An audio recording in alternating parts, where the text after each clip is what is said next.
Donc une vidéo ici sur les voies métaboliques de la contraction musculaire en petit 4 pour pallier à ce qu'on n'a pas le temps de faire avec la sortie. Donc dans un premier temps, on a vu en classe la fermentation lactique. Donc là, je vais aller très vite. Il s'agit de présenter dans votre cours le schéma de gauche. On oublie celui de droite, c'est pour comparer avec ce qu'on a vu chez les levures. C'est très ressemblant. Et on a toujours cette glycolyse qui débute la réaction. Donc tout le haut, vous le connaissez déjà. Il n'y a que ça à ajouter, donc un couplage supplémentaire avec la régénération des transporteurs euh, grâce à la transformation de l'acide pyruvique en acide lactique, ce qui amène à la notion 99. On peut dresser un petit bilan, le représenter sous forme de schéma. On part dans les deux cas de glucose, c'est-à-dire C6H12O6, qui contient une certaine énergie potentielle, si on peut tirer toute l'énergie. La respiration va garder que des molécules minérales, c'est ça que j'ai essayé de vous faire dire, ça a été bien compliqué. Et donc, il n'y a plus d'énergie potentielle dans un caillou, comme dirait l'autre. Donc il reste 0 kJ par mol, toute l'énergie a été extraite. Par contre, pour la fermentation, il reste presque la moitié de l'énergie potentielle. En petit b, une seconde voie, pardon, la voie anaérobie de la phosphocréatine.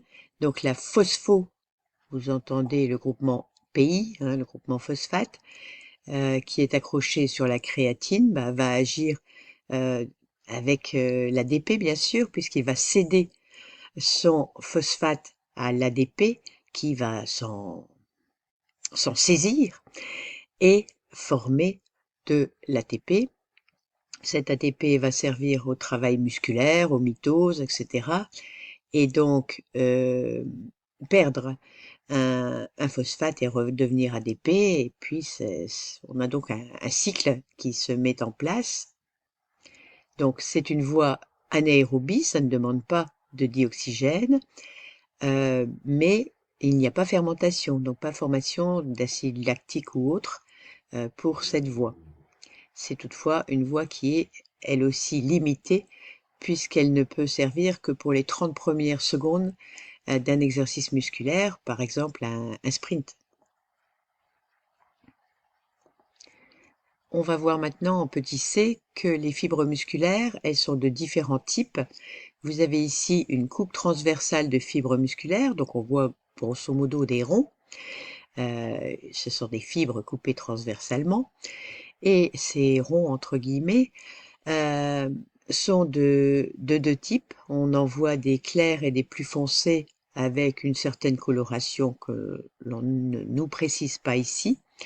Et donc les plus sombres sont des fibres de type 1 et les plus clairs sont des fibres de type 2 qui prennent moins le colorant utilisé.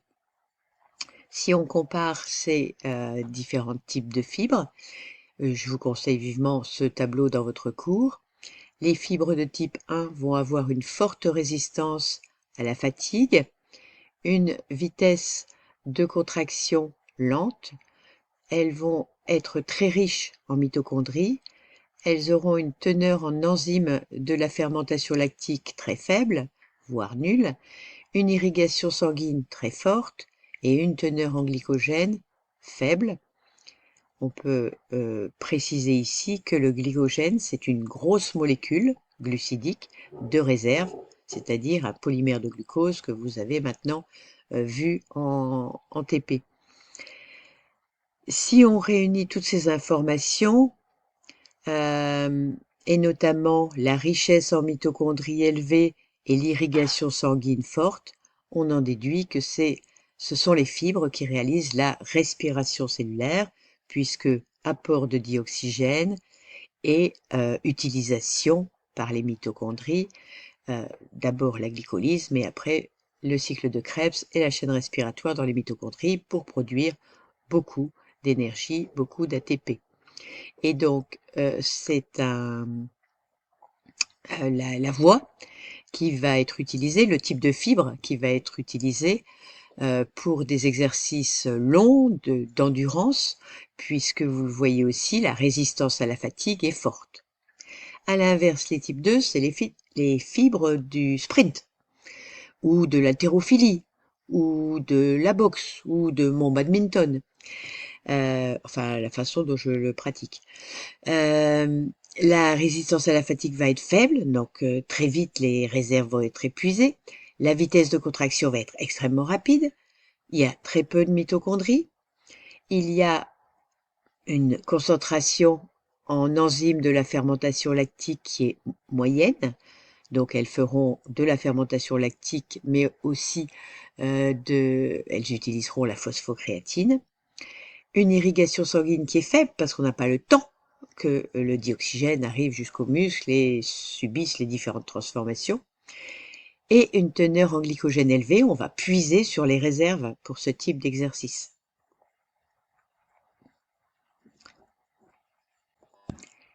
Alors, dans ce que j'ai dit et que vous avez noté précédemment, bien sûr, j'ai déjà un peu spoilé ce graphique, puisque vous avez ici une durée d'exercice de 3 minutes, et on voit que au début, qu'est-ce que c'est?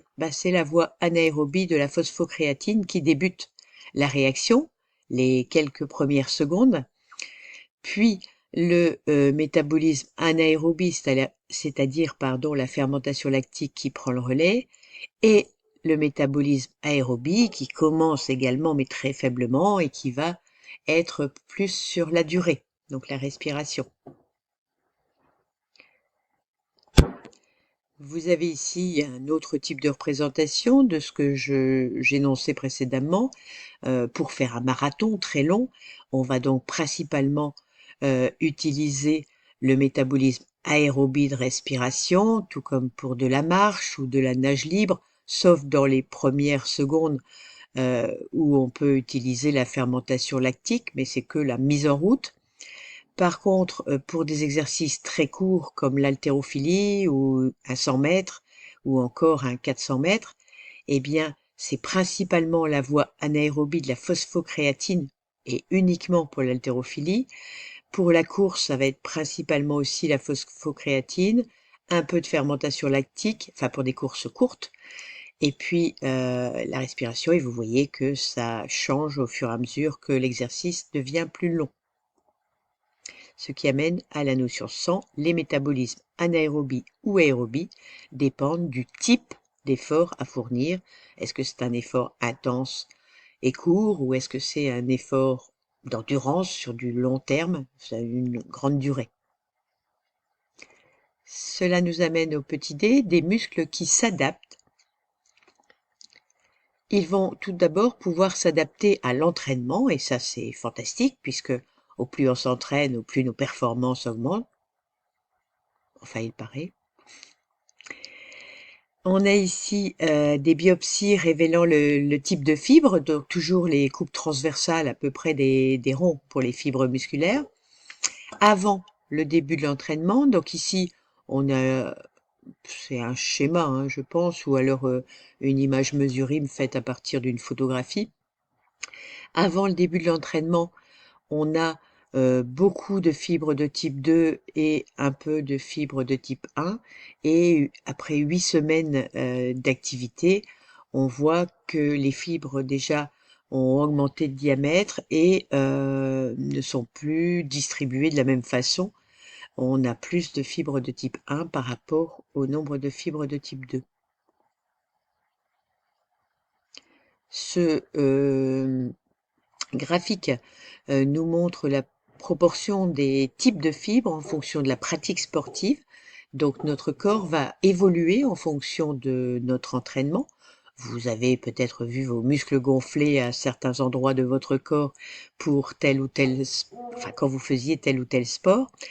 Un coureur de fond, par exemple, aura un maximum de fibres de type 1 et beaucoup moins de fibres de type 2, donc vous pouvez retenir quelques valeurs, notamment celles qui vous marquent parce que vous faites peut-être ça. Si vous êtes gymnaste, retenez la proportion du gymnaste. Si vous êtes marcheur, enfin voilà.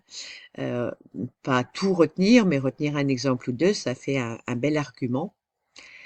Nombre de mitochondries ici dans les fibres musculaires, et, et ce nombre augmente également, enfin évolue plutôt également euh, au cours de l'entraînement. On a ici un entraînement, un temps en semaine, et donc le nombre de mitochondries dans les fibres musculaires est mesuré. On n'a pas d'unité donnée, hein, on pourrait dire on est à 1, on est à 2 unités arbitraires, UA. Et donc on a la phase d'entraînement là sur 5 semaines. Vous voyez que le nombre de mitochondries, ce qu'on peut dire, c'est pas des chiffres, mais qu'on est à 5 ici, on arrive à 5, 9, 10, donc a été doublé pendant ces 5 semaines. Si l'entraînement est poursuivi, on voit que ça peut pas toujours monter, donc ça finit par stagner. Mais si on met une phase de repos, eh bien, ça rediminue pour revenir à peu près au niveau initial. Et par contre, si au cours de cette phase de repos, on remet un entraînement, eh bien, on retrouve la valeur maximale qu'on avait obtenue précédemment. Donc vous voyez que nos muscles, et notamment leur type de fibre et le nombre de mitochondries qu'il y a à l'intérieur, donc je rappelle mitochondries égale respiration, va évoluer au cours du temps et surtout au cours de l'entraînement. Une autre façon de représenter d'autres résultats expérimentaux, donc ne retenez pas tous les exemples, mais choisissez-en un qui vous semble facile à retenir.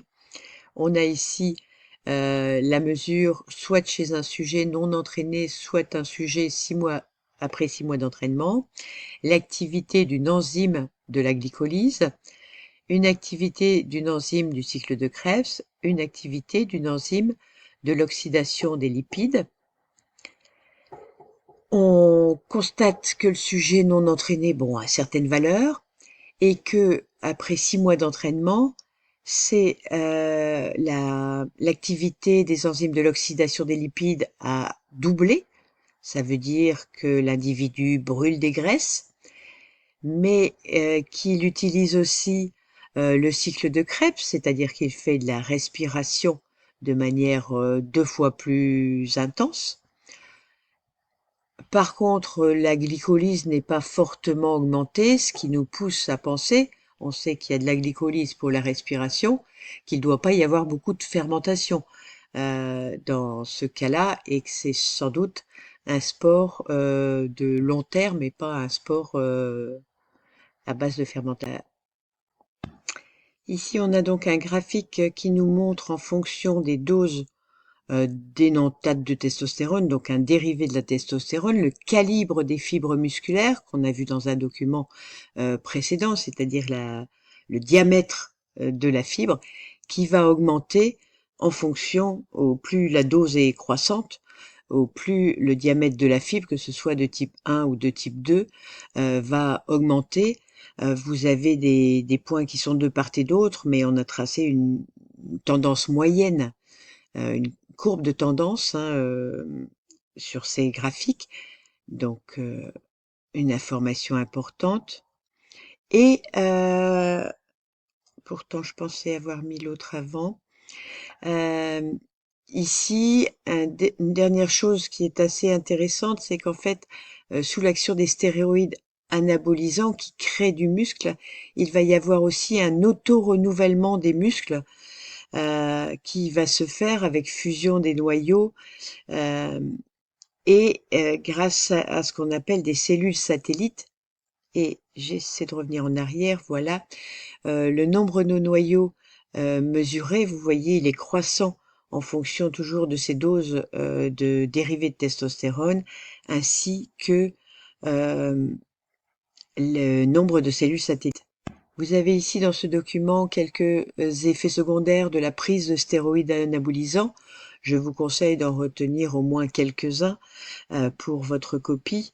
Et on conclura donc ce paragraphe par la notion 101. Et on pourra noter la problématique qui va nous amener à la suite, comment les cellules musculaires peuvent être régulièrement alimentées en glucose. C'est ce qu'on a commencé à voir en TP avec le TP sur le foie lavé, ce qui nous amène au grand C, le contrôle des flux de glucose, source essentielle